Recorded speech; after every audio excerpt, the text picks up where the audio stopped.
नमस्कार, मैं शिवांगी वाजपेयी। बड़ी खबर यही है कि यूपी के सबसे प्रतिष्ठित न्यूज चैनल पर रेड है आईटी की। भारत समाचार चैनल पर आईटी की रेड। यहां पर editor in chief Brajesh Mishra के घर पर भी raid, state head Virendra Singh के घर पर भी रेड इस वक्त, और कई कर्मचारियों के घर पर भी पड़ी है रेड। बृहस्पतिवार देखिए सुबह 8 बजे पहुंची थी आईटी की टीम, और उसके बाद से लगातार दूसरे दिन भी दफ्तर में ही आईटी की टीम मौजूद है। भारत समाचार के ऑफिस में आईटी की टीम अभी भी लगातार मौजूद। आईटी की रेड पर कई लोगों ने सवाल उठा दिए हैं। अब सोशल मीडिया पर भी मुहिम छिड़ गई है। भारत समाचार के समर्थन में जारी है मुहिम। भारत समाचार हमेशा सच के साथ रहा और हमारी आवाज कोई नहीं दबा सकता। हम आईटी की रेड से घबराने वाले नहीं, सच के साथ पहले भी थे और आज भी हैं। तो कुछ भी कर लो लेकिन सच ही कहेंगे। रेड के खिलाफ कई शहरों में प्रदर्शन हो रहा है। भारत समाचार के साथ देश की जनता की आवाज है। तो लगातार 24 घंटे से ज्यादा का वक्त धीरे धीरे बीतता जा रहा है, लेकिन अभी भी भारत समाचार के ऑफिस पर आईटी की टीम मौजूद है।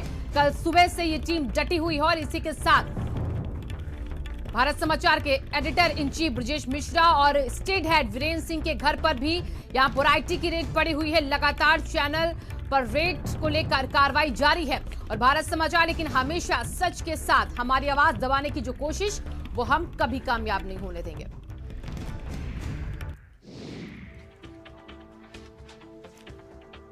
तो लगातार देखिए भारत समाचार को दबाने की कोशिश की गई, लगातार आवाज को दबाने की कोशिश की गई। अब आईटी के जरिए दबाव बनाने की कोशिश की जा रही है। भारत समाचार की सच की मुहिम से अब पूरा सिस्टम हिल गया है। इसी के साथ भारत समाचार के editor in chief Brajesh Mishra के घर पर भी छापा पड़ा है। स्टेट हेड वीरेंद्र सिंह के घर पर भी छापा। लगातार कोशिश ये की जा रही कि किसी तरीके से दबाया जाए। दफ्तर में छापेमारी से प्रेशर बनाने का उद्देश्य है यहां पर। और भारत समाचार के दफ्तर पर आईटी का ये छापा 24 घंटे बीतते जा रहे हैं और इसी के साथ साथ अभी भी जो टीम है वो यहीं पर डटी हुई, दबाव बनाने की कोशिश लगातार की जा रही है। तो लगातार जो आवाज भारत समाचार ने उठाई है गरीबों की, पीड़ितों की, शोषितों की, उसी को लेकर पूरा सिस्टम डरा हुआ है और दबाने की कोशिश के चलते आईटी का सहारा लेकर भारत समाचार की टीम को डराया धमकाया जा रहा है। तो आयकर छापे की वजह से मीडिया को डराने का प्रयास है। जो सच बोलने की कोशिश करता है उसका गला घोटने की कोशिश है, संजय सिंह ने कहा है। और इसी के साथ कहा अखिलेश यादव ने कि डरपोक सत्ता जब घबराती है ईडी, आईटी, सीबीआई का सहारा लेती है। कमल वाले कलम वालों से डरते हैं, यूपी कांग्रेस ने कहा है। और हुकूमत तानाशाही पर उतर आई है सरकार। सुरेंद्र राजपूत जो कि कांग्रेस के प्रवक्ता, उन्होंने बयान दिया। भारत समाचार पर आयकर छापे मीडिया को डराने का प्रयास केजरीवाल ने भी कहा है। तो लगातार जो तमाम विपक्षी दल हैं, जो राजनेता हैं, वो भी अब भारत समाचार के समर्थन पर आकर ये ट्वीट कर रहे हैं। अखिलेश यादव का ट्वीट जहां पर वो लिखते हैं उत्तर प्रदेश में मीडिया पर छापेमारी से साफ हो गया है कि भाजपा 2022 के चुनाव में अपनी हार की आशंका से पूरी तरीके से घबराई हुई और ग्रसित। यह हारती हुई भाजपा की हताशा का ही नतीजा है। और एक एक करके तमाम ट्वीट देखिए कल से किए जा रहे हैं। इससे ये साबित हो गया है कि जन विरोधी भाजपा के दमनकारी शासन में जो सच्चाई को दिखलाएगा वो कुचला जाएगा। नहीं चाहिए भाजपा। अखिलेश यादव ने ट्वीट किया है भारत समाचार के समर्थन पर। अखिलेश यादव का ये बयान, ये ट्वीट हम आपको दिखा रहे लगातार। और आगे देखिए मायावती ने क्या लिखा कि दैनिक भास्कर मीडिया ग्रुप व भारत समाचार चैनल पर आयकर की जबरदस्त छापेमारी प्रथम दृष्टया देशपूर्ण कार्रवाई लगती है। और इसी के लिए कहा कि कांग्रेस की इमरजेंसी के काली यादों को ताजा करता है, जो कि दुखद है, अति निंदनीय है। तो अखिलेश यादव ने ट्वीट किया। मायावती का ट्वीट हम आपको दिखा रहे हैं जहां पर एक के बाद एक लगातार हमले किए जा रहे हैं सरकार पर कि किस तरीके से दबाने की कोशिश हो रही है। डेमोक्रेसी के चौथे स्तंभ पे एक बड़ा प्रहार आज और सामने आया है, जहां दैनिक भास्कर जो कि लगातार सच्चाई दिखाने का काम कर रहा था, भारत समाचार जो उत्तर प्रदेश में लगातार आईना दिखाने का काम कर रहा था, सरकार को सच्चाई दिखाने की बात कर रहा था, उसको आज टारगेट किया गया है एजेंसीज द्वारा। उनके ऊपर जांच हुई है, उनके ऊपर रेड्स हुई हैं, उनको दबाने की और उसकी कोशिश की जा रही है। लेकिन मुझे विश्वास है, मैं इतना याद दिलाना चाहूंगा कि सच्चाई कभी छुप नहीं सकती है। सच्चाई को आप दबा जरूर सकते हो सकता है आप कुछ दिनों के लिए सत्ता की ताकत से, इस अहंकार और इस घमंड से कुछ दिनों के लिए दबा लीजिए, लेकिन सच्चाई सामने आएगी और जितना आप दबाएंगे उतनी ही आवाज और बुलंद होगी, उतनी आवाज और गहरी होगी और उतने ही उत्तर प्रदेश के मनस्थल में ये जाएगा। सर्वविदित तथ्य है कि कोरोना काल के दौरान भारत समाचार ने पराड़कर की परंपरा को निभाते हुए, लोकमान्य तिलक की परंपरा को निभाते हुए, पत्रकारिता के सिद्धांतों को जीते हुए लोक कर्तव्य का पालन किया, सरकार की तमाम कमियों को उजागर किया जो पत्रकारिता का उदात्त लक्ष्य है। लेकिन दुखद और दुर्भाग्यपूर्ण है कि सरकार ने उस पर प्रतिक्रियात्मक कार्रवाई की, जिसकी घोर निंदा की जानी चाहिए और हम उसकी घोर निंदा करते हैं। लोकतंत्र के चौथे स्तंभ मीडिया पे हमला है।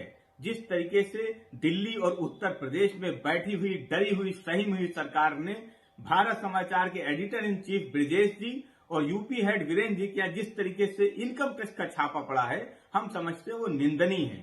आखिर जनता के मुद्दों को दिखाना, आखिर जनता को सच दिखाना, सच खबर दिखाना, क्या ये अपराध है? क्या देश में लोकतंत्र नहीं है? क्या देश में आपातकाल लागू है? क्या देश में मीडिया को आजादी नहीं है? भारत समाचार के editor in chief Shri Brijesh Mishra ji के आवास और कार्यालय पे IT रेड का जो छापा पड़ा है, उसकी कठोर निंदा की जाती है। यह लोकतंत्र की हत्या है और इससे डरने की आवश्यकता नहीं है। भारत समाचार के साथ इस समय पूरा प्रदेश ही नहीं, पूरा देश खड़ा हुआ है। भारत समाचार के श्री ब्रिजेश मिश्रा और भारत समाचार के head state head Shri Virendra Singh को मैं ये कहना चाहता हूं कि उनको डरने की कोई आवश्यकता नहीं है। वह सच को दिखाते रहें ताकि जनता को पता चले यह सरकार क्या कर रही है। दैनिक भास्कर और भारत समाचार पर हुई रेड सरकार के भय और हाइट ऑफ इंटॉलरेंस का जीता जागता प्रमाण है। पत्रकारिता का मुखर स्वरूप श्रीमान ब्रजेश मिश्र जी ऐतिहासिक रिपोर्टिंग ग्राउंड लेवल पर उनके संस्थान द्वारा की गई, चाहे वो कोविड का कुप्रबंधन हो, ऑक्सीजन शॉर्टेज हो, वेंटिलेटर्स हो, अनियोजित लॉकडाउन हो, मजदूरों की बदहाली हो, तो सरकार आलोचना को बर्दाश्त नहीं कर पा रही है। ये उत्तर प्रदेश के चुनाव का शंखनाद है, लेकिन प्रदेश की 24 करोड़ जनता इस निष्पक्ष पत्रकारिता के साथ खड़ी है। ये अघोषित आपातकाल की स्थिति है और ऐसी परिस्थितियों में पत्रकारिता के मूल्यों को सुरक्षित रखने के लिए हर घड़ी देश और प्रदेश के नागरिक अखबार के साथ खड़े हैं, मीडिया संस्थान के साथ खड़े हैं। ये कैसा लोकतंत्र है कि जनता की खबर दिखाने पर, जनता के दुख दर्द और पीड़ा को आवाज देने पर आप IT का रेड करवाएंगे, आप धमकाएंगे, आप कानून की शपथ लेकर कानून का दुरुपयोग करेंगे। पत्रकार और पत्रकारिता जनता के दुख दर्द को आवाज देने वाला सशक्त हस्ताक्षर होता है। उसको दबाने के लिए आप IT, ED, CBI का दुरुपयोग करेंगे। ये सत्ता का अहंकार और ये जनता के आशीर्वाद का दुरुपयोग है।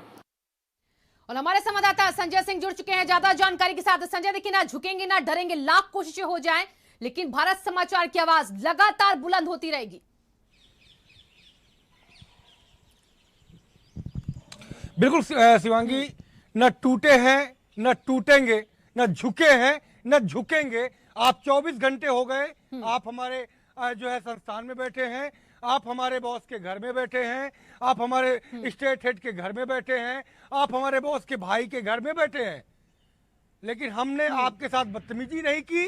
और आप अपना काम करते रहिए, हम अपना काम करते रहेंगे, क्योंकि हम जनता के सरोकार के संस्थान माने जाते हैं। जनता ने इस पर मुहर लगा के बहुत पहले बता दिया था कि हम जनता की आवाज उठाते रहेंगे, चाहे कोविड काल रहा हो या तमाम ऐसी बातें आई जो हम हर बार साबित हुए कि हम जनता के मुद्दों को उठाने में पीछे नहीं हटेंगे।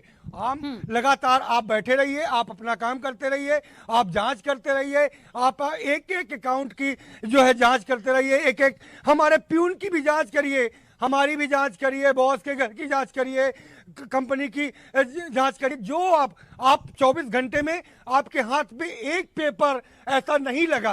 अब आपके सामने ये मजबूरी आ गई है, मैं समझ सकता हूं आपकी मजबूरी, आपके सामने ये मजबूरी आ गई है कि अब करें क्या, क्योंकि जो है बड़े जो है हर्षोल्लास और उत्साह के, अति उत्साह के अधिकारियों की जो मिली भगत और अधिकारियों की जो भर्त्सना थी, उसके उत्साह पे आप आ तो गए थे, लेकिन मिला कुछ नहीं। अब कैसे अपनी इज्जत बचाएं?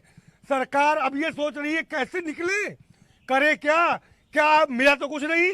और भर्त्सना पूरे विश्व में, विश्व पटल में जिस तरीके से ट्विटर पे, सोशल मीडिया पे ट्रोल हुई है सरकार, उसको अब समझ में नहीं आ रहा है कि अपनी इज्जत कैसे बचाएं, क्योंकि जिस उम्मीद के साथ वो भारत समाचार के संस्थान के अंदर, उनके बॉसेस के घर के अंदर, उनके परिवार के अंदर एंट्री मारी थी, मिला कुछ नहीं, मिला कुछ नहीं।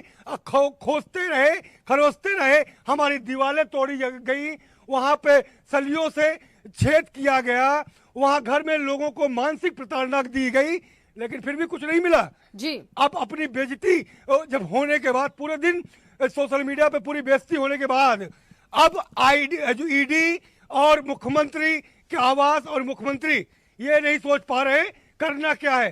पूरे दिन बेइज्जत हुए आप, लेकिन आप कुछ नहीं कर पाए। आप जेल में डालिए, आप जो करना है वो करिए, लेकिन हम सच दिखाना नहीं छोड़ेंगे। जी शिवांगी, बिल्कुल संजय, देखिए लगातार कोशिशें की जा रही है हमें डराने धमकाने की, लेकिन हम लगातार आवाज उठाते रहेंगे। बहुत बहुत शुक्रिया आपका हमारे साथ जुड़ने के लिए। तो भारत समाचार लगातार अपनी आवाज को उठाएगा।